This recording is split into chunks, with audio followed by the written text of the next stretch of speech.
Universal's Epic Universe is a game changer, a masterpiece of theme park design. But after a year of full operation, I've seen countless guests make the same critical mistakes that can turn an epic day into a total disaster. If you're planning a trip to Epic Universe in 2026, you need to watch this because today I'm breaking down the 7 biggest mistakes people are still making, and more importantly, how you can avoid them to make Epic Universe, or your day at Epic Universe, one of the best days ever. From transportation blunders to virtual queue nightmares, and even what you're wearing, these are the pitfalls what can ruin your vacation. Let's dive in and make sure your Epic Universe experience is truly epic. The biggest mistake I see people make in 2026 is underestimating the transportation to Epic Universe. Unlike the original 2 parks, you can't just walk from City Walk, you have to take a dedicated bus, and during peak summer that ride can take easily 25 to 35 minutes each way. People are missing their early entry, losing precious virtual queue spots, and even showing up late for dining reservations. Reservations. I don't know why I said that so slow. Now, how you can avoid this is plan to leave your hotel or the main hub at least 45 to 60 minutes before you need to be at Epic Universe. Now, obviously, this also depends on the time of year because some times can be more busy than others, but overall, that's just around the time that I normally do it, and it works for me. Also, use the Universal Orlando app to track bus times, but also always build in a buffer. The extra time means less stress and more Epic Universal theme park time. Then mistake 2 is thinking you could just walk into a Celestial Park restaurant. These aren't your typical theme park quick service spots. The sit-down restaurants in Celestial Park are incredibly popular, and they are often booked out to 30 to 60 days in advance. For lunch and dinner, I've seen so many disappointed families actually turn away when I'm walking past. Now, if you have your heart set on dining at Celestial Park, which you should because the food there is amazing, amazing, I'm going to call it that. I was going to make a Epic Universe word, but I couldn't pronounce it, so. Then I recommend downloading the Universal Orlando app and book your reservations as soon as your travel dates are actually firm, I guess you could say.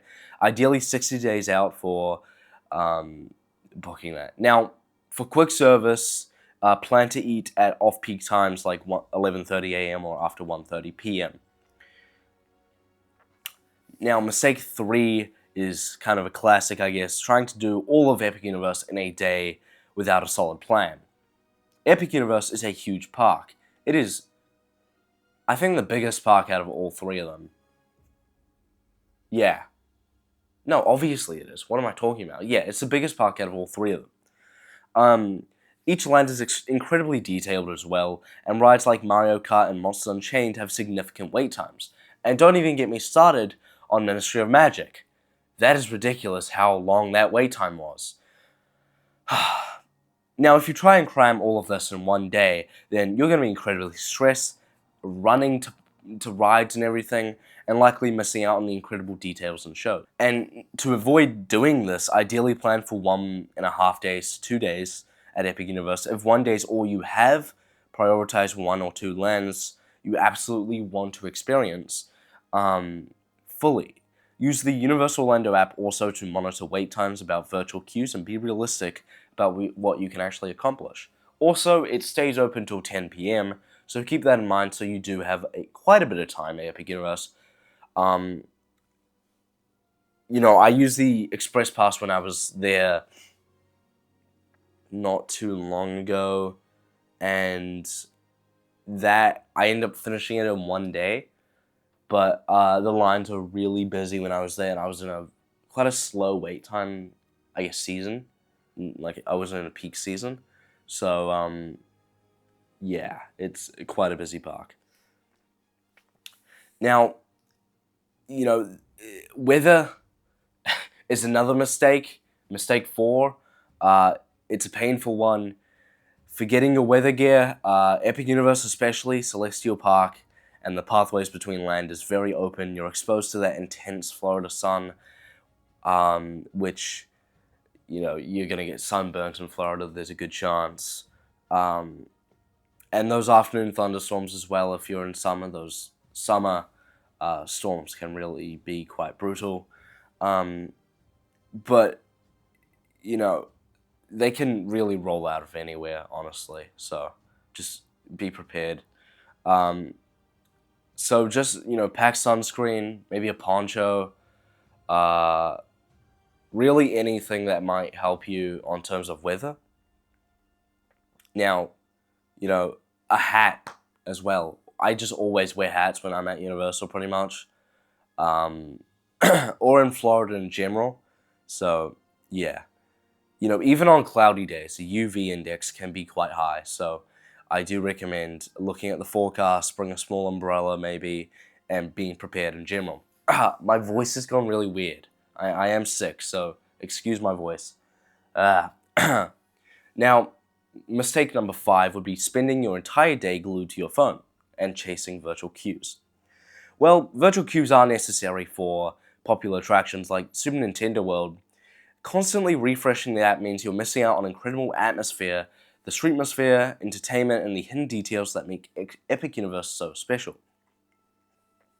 Now, how to avoid this: you could set alarms for when virtual queues are expected to drop or when your return time is approaching.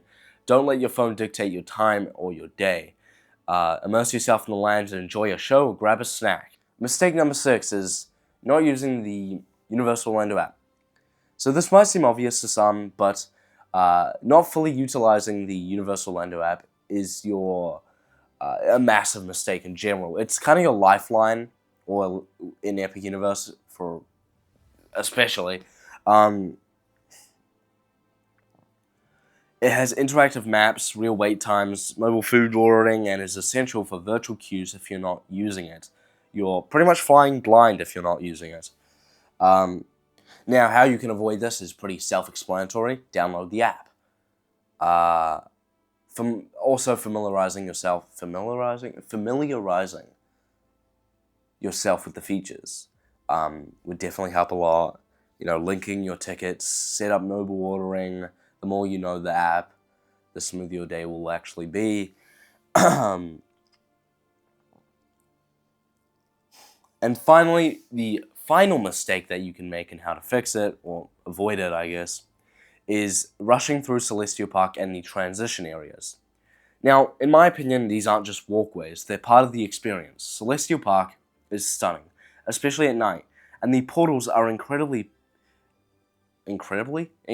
pieces of themed architecture. People often sprint from land to land, missing the beauty and the subtle storytelling in these areas. Now, how you can avoid it is take your time, look up, look down, look all around, really. Damn. Call me Dr. Seuss with some of these things.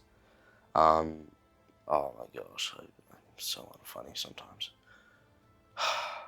Enjoy the atmosphere, grab a drink, and appreciate the incredible design. These areas aren't just actually made to just transition you from point A to point B. They're actually made to also immerse you. So, kind of just looking around in these areas, you'll see details that are just really cool. So there you have it, the 7 biggest mistakes people are making at Epic Universe in 2026, and how you can easily avoid them. Which mistake have you made, or which one do you think is the most common? Let me know in the comments below. If this video helped you plan your trip, please give a thumbs up, or in other words, like the video, and subscribe to my channel if you want to see any more Universal content from me, which you could either way if you don't subscribe, but if you subscribe, it would just be quite nice and not mean. So up here you'll see some more videos. Go check those ones out. I hope you have a great rest of your day. Goodbye.